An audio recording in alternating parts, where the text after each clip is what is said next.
브렉시트 2부 계속하겠습니다. 영국 보수당 내에서 왜 영국을 EU에서 탈출시키려고 했을까요? 앞에서도 얘기했지만 몇 가지 이유가 있었습니다.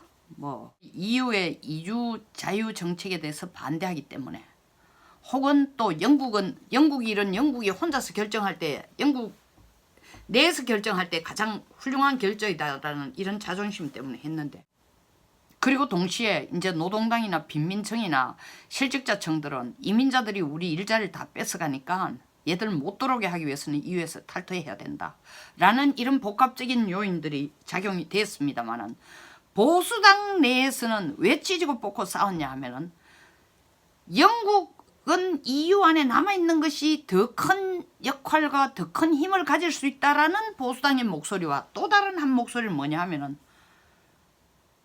야, 이거 찌질하고 우리보다 훨씬 못한 나라들까지 합쳐가 EU라는 이 지붕 밑에서 우리가 독일 밑에 깔려 있는 것보다는 나가서 과거의 대영 제국의 모습을 찾는 첫 발자국으로서 영국의 주권을 찾으려면은, 우리가 그래도 영연방으로 데리고 있던 캐나다나 호주에게 우리가 중심이 될 테니까 자유무역이 보장되는 앵글로 권력을, 무역 권력을 한번 구상하자고 제안해보면 얘들이 우리한테 혹하고 올 거다. 캐나다 혼자서 있기보다는 그게 훨씬 더 나을 거고, 호주도 때에 따라서 계속 미국 눈치를 보고 있어야 되는데 그보다는 우리가 나을 거고. 이 생각이 나왔어요. 그게 호락호락 합니까? 캐나다 같은 경우에는 트럼프 대통령이 대선할 때 가장 강력하게 주장한 첫 번째 공약이 뭐냐면, 내가 대통령 되자마자 나프타를 바꿀 거다. 예? 북미 무역 체제를 바꾸겠다 했어요. 바꿨어요, 정말. 캐나다와 멕시코가 완전히 USMCA 해가지고 USM 멕시코 C 캐나다 어그리먼트에서 새로운 경제 체제 하에 미국이 주도하는 무역 체제로 작년 말에 들어갔습니다. 캐나다가 이 영국 말 듣고 여기 들어올 리가 없죠. 안 됩니다. 오바마 때는 노골적으로 얘기했어요. 미국은 유럽 통합을 지지한다. 그리고 동시에 영국이 유럽 통합의 회원국으로 남기를 간절히 바란다라고 공개적으로 얘기했어요. 2차 대전에서 미국이 이기고 난 뒤에 1940년대부터 미국이 주도해온 미국의 제국주의 전략의 기본 골자는 자유시장 경제, 자유민주주의로 근간을 만들어 놓고 그걸 지키는 건 군사력으로 해오겠다는 걸 가지고 1945년 이후에 지금까지 끌고 오고 있는 70여 년 이상 그 체제를 끌고 오고 있는 미국으로서는 영국이 중불나게 EU에서 튀어나간다는 자체가 그렇게 달갑지가 않아요. 그러니까 오바마는 노골적으로 얘기했습니다. 우리 EU 좋아한다. EU 서포트한다. 거기에 플러스 영국이 EU에 남아있는 걸 원한다라고 얘기했음에도 불구하고, 아까 제가 말씀드린 앵글로 권력의 FTA 구조를, 이 블록을 만들기 위해서 튀어나왔어요. 안 되죠. 안 되죠. 택도 없죠. 자, 그런데 메이가 지난 2년 반 동안 죽을 고생을 하고 지금 사방을 둘러봐도 SOS를 칠 데가 없으니까 코빈한테 손을 벌렸어요. 노동당 대표 코빈은 사실 이 노동당에는 오랫동안 발을 들여놨지만 이 혜성과 같이 나타난 존재예요. 2015년 선거에서 노동당 당수로 당선됐는데, 이때 코빈의 입장은 뭐냐? 기본적으로 이민자 배척 정신이에요. 얘들이 들어가 우리 일자리를 다 뺏어간다. 그러니까 지금 브렉시트를 주장하는 생각하고 주장하는 파들의 생각과 같고, 그리고 일자리를 다 뺏어간다고 얘기하니까 그 아들이 뺏어가는 일자리 때문에 노동자의 임금이 내려가고 일자리가 없어지고 공공주택의 가격이 높아지고 등등등등, 그렇게 노동당이 내놓은 정책 자체가 노동계급들에게 아주 먹혀들었는 이론이에요. 그럼에도 불구하고 EU 잔류를 지지한다. EU 남아있는 게 낫다라는 거예요. 그러나 EU 자체를 옹호하지는 않았다는 거예요. 이게 상반되는 상충되는 목소리를 낸데 엄밀하게 말해서 양다리 작전을 친 거예요. 양다리 작전. 회복한 이상주의자 청년들도 끌어들이고 노동자 계급의 표도 끌어들이는 역할을 했습니다. 더 다른 말로 표현하면 EU 잔류를 지지한다는 것은 브렉시트에 반대하는다라는 표를 내면서도 동시에 진짜 브렉시트를 밀고 나간 이유 중에 하나가 이민자 배척이에요. 그러니까 이민자 배척에 대해서는 또 찬성을 합니다. 그리고 동시에 정치와 경제 엘리트들에 대해서 노동자들이 반감을 갖고 있다는 것을 100분 코빈이 활용합니다. 그래서 노동당 당수가 되고 난 뒤에도 그 자리를 굉장히 확고하게 합니다. 자, 메이가 코빈에게 손을 벌린 이유는 첫째, 이 아수라장이 되고 100만 가지 소리가 나오는 것을 좀 적당하게 섞어 반죽할 수 있는 목소리가 코빈만한 목소리가 없다는 거예요. 왜? 코빈 자신이 양다리 작전을 치면서 서로 상충되는 목소리지만 이것의 장점 저것의 장점을 다 끌어들이고 있는 일종의 멜팅 포트 같은 역할을 해주는 게 지금 코빈의 목소리니까 메이로서는 둘러봐서 코빈만한 사람이 없는 거예요. 보수당 자체 내에서 메이를 안 믿는 거예요. 보수당 자체 내에서 메이가 내놓는 안에 대해서 투표할 때마다 반대를 하는 거예요. 만족스럽지 못하다. 나는 hell no. 나는 안 해. BBC 뉴스, 월드 뉴스를 보십시오. 한번 보십시오, 여러분. 털면은 매일 나오는 뉴스의 첫 번째 이슈로 브렉시트를 다루고 있어요. 매일 나오는 뉴스로. 이만큼 골치 아픈 거예요. 이만큼 지금 갈 길, 내 마음 날도 몰라 갈 길 잃어예요. 그러니까 죽이 되든 밥이 되든 코빈이 나와서 설득을 해라. 국민들도 설득하고 의회도 설득하고 그리고 보수당이 아닌 노동당이 나와서 다림질을 하고 마사지 해줄 수 있는 목소리는 보수당 자체 내에서 누가 나와도 안 되는 게 보수당 자체 내에서 지금 지리멸렬 갈기갈기에 찢겨진 목소리가 노동당보다 훨씬 더 그럼 노동당은 목소리가 거의 하나예요. 그리고 노동당 자체가 코빈에 대해서 가지고 있는 신뢰가 보수당 자체 내에서 메이를 향해 가지고 있는 거하고 비교가 안 될 정도로 높은 거예요. 그리고 정책도 거의 한쪽으로 몰아지고 있는 거예요. 그러니까 코빈이 나와 하는 얘기는 노동당은 듣는다는 얘기죠. 그러나 메이가 나와 하는 얘기는 보수당이 듣지 않는다는 거예요. 메이가 나와가 얘기할수록 거기에 대해서 반대, 찬성, 견해가 상충도가 더 커진다는 걸 3번 투표로서 이미 보여줬어요. 코빈이 무슨 하루아침에 하늘에서 뚝 떨어지는 어마어마한 절대적인 해결책을 가질 수는 없지만 일단 메이로서는 코빈을 불러들여서 이렇게 아수라장이 된 브렉시트 안에 대해서 뭔가 조정도 하고 중간점도 찾고 해결 방안을 찾을 수 있지 않을까 하고 엄청난 기대를 걸어서가 아니라 다른 카드가 없어요. 그러니까 메이가 코빈을 불러들인 겁니다. 코빈이 확정적으로 브렉시트에 대해서 노를 하지도 않고 확정적으로 EU를 찬성하지도 않으니까 그 상황에 맞게.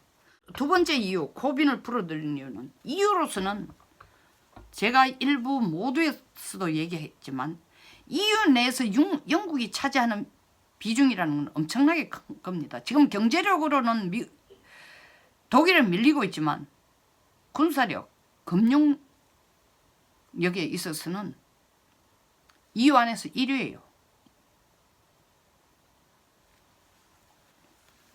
그런 상황에서 영국이 나간다? EU로서도 좋을 것도 없습니다. 그러니까 EU 자체 내에서 4월 10일 날 특별 회의를 뭘 위해서? 브렉시트에 대해서 어떻게 할 것이냐. 너들 더일 없이 그냥 나갈 거냐, 아니면 시간을 좀 더 줄 테니까 시간 받고 더 논의해 보겠냐 하는 회의를 하는 이유도 그 내심에서는 뭐냐 하면 영국이 가급적 남기를 바라는 거예요. 이민 문제라든가 이 보수당 내의 문제라든가 그 다음에 금융 문제라든가 이런 문제를 넘어서서 또 다른 문제가 뭐냐. 영국이란 국가가 어떻게 구성이 돼 있어요? 혼자 아니에요. 잉글랜드라는 메인 바디가 있느냐 하면 거기에 스코틀랜드, 웨일스, 북아일랜드 이 네 개의 국가들을 합쳐가지고 영국이에요. 영국. 이 네 개의 구성 요소로 되어 있는데 북아일랜드라는 게 사실은 아일랜드 위쪽에 있는 북쪽의 아일랜드예요. 이 통행 문제. 아일랜드는 독자적인 EU 국가예요. 그런데 또 북아일랜드는 영국에 속해 있습니다. 그 다른 나라예요. 다른 나라. 그럼에도 불구하고 아일랜드이기 때문에 EU에 있으면서 얘들의 통행이라는 것은 거의 한 나라처럼 왔다 갔다 하게 돼 있어요. 근데 막상 EU를 벗어나게 되면은 북아일랜드와 아일랜드 사이에 통행이라든가 뭐 관세 문제라든가 무역의 문제라든가 경제 협력의 문제라든가 전혀 그림이 달라져요.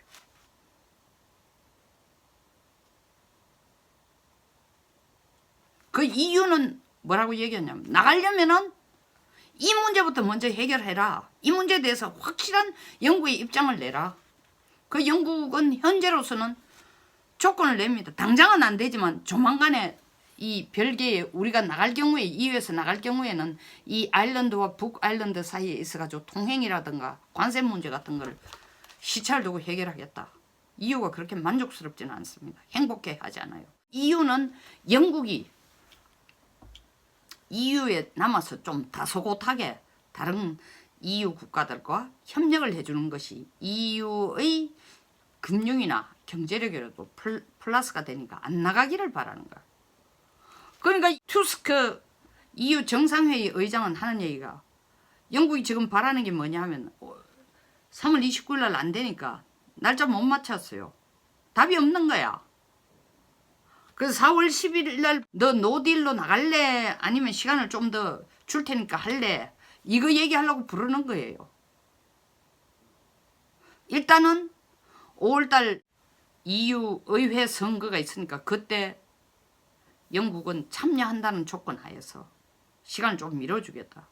그러니까 영국은 의회 참여, 유럽 의회 선거 참여할 때까지는 시간을 달라고 처음에는 메이가 얘기하더니 그 5월까지 또 시간을 달라 그랬어요. 그 다음 또 며칠 전에 메이가 6월 말까지만 시간을 달라한데 투스크 EU 정상회의 상임위장은 하는 얘기야. 그렇게 몇 달 몇 주 그렇게 자꾸 그러지 말고 마음 편하게 1년 줄 테니까 1년 안에서 해결되면은 그 조건으로 EU에서 예스 해주면 나가도 된다.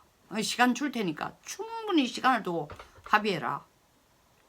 사실 1년씩이나 시간을 주면은 영국 태도가 어떻겠어요? 있어도 그만이 모양이다. 우리 그때 투표한 걸 거의 없는 거로 유야무야하고 그냥 EU 남을게. 이 가능성도 있다는 거죠.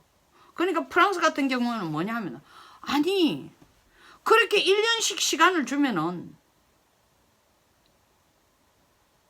영국 하원이 합의한 승인에 대해서 긴장도를 하나도 안 갖고 그냥 적당하게 유야무야 어떻게 EU가 해결해 주거나 뭐 브렉시트 안을 처음부터 국민투표에 붙였던 없었던 걸로 해달라는 식으로 될 가능성이 있으니까 그건 아니다. 긴장도를 좀 줘야 된다. 빠른 시일 내에 처리하도록 뭐 2주 정도만 시간을 주자. 처음 영국이 제안한 4월 중순이라고 하는 식으로 2주 정도만 시간을 주자. 이런 안까지 내는 국가도 있지만 EU 전체의 분위기는 어떠냐 하면은 영국이 튀어나가는 걸 원치 않습니다. 미국 마찬가지입니다. 트럼프 대통령이 중국과 백수십 개의 무역 중재 합의안을 두고 논의를 하다 상당 부분 미국이 원하는 쪽으로 뭐 지적 찬탈권 훔쳐가는 거라든가 관세 문제라든가 이거 전부 다 미국이 원하는 대로 다 됐어요.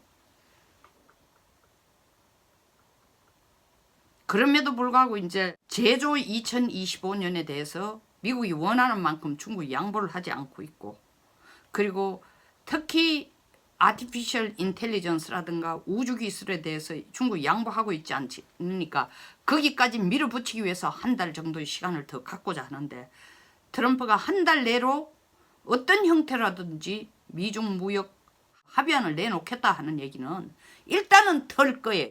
그게 완전히 미중 무역에 분쟁이 없다는 얘기는 절대로 아닌데, 미국이 한 달 내로 끝내겠다는 얘기는 빨리 끝내고 이 브렉시트에 대해서 트럼프가 개입하겠다는 겁니다.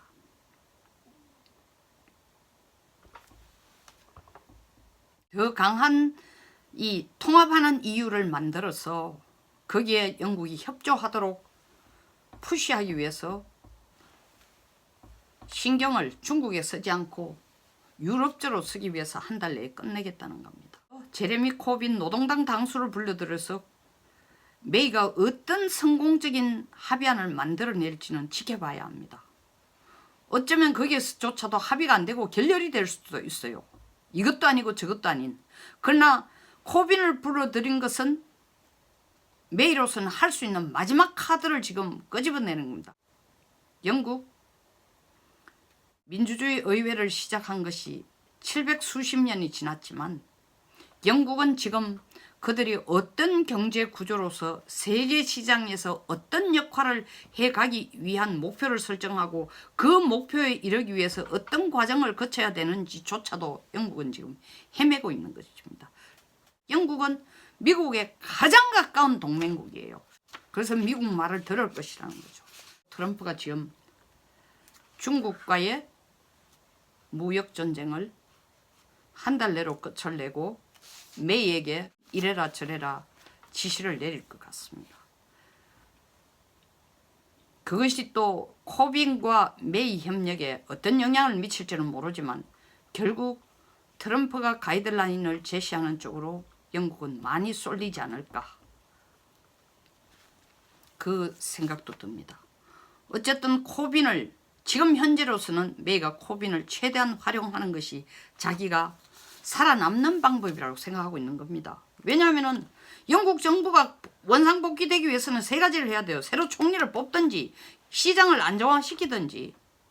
의원들이 거의 대부분이 브렉시트를 반대하고 있으니까 이걸 브렉시트를 안 하고 주저앉는 데에 어떤 나름대로의 명분이 필요하다는 그 명분을 만들어내든지, 이 세 가지 숙제를 그나마 좀 적정선에서 해줄 수 있는 사람이 코빈이기 때문에 코빈을 지금 끌어들이고 있는 것입니다.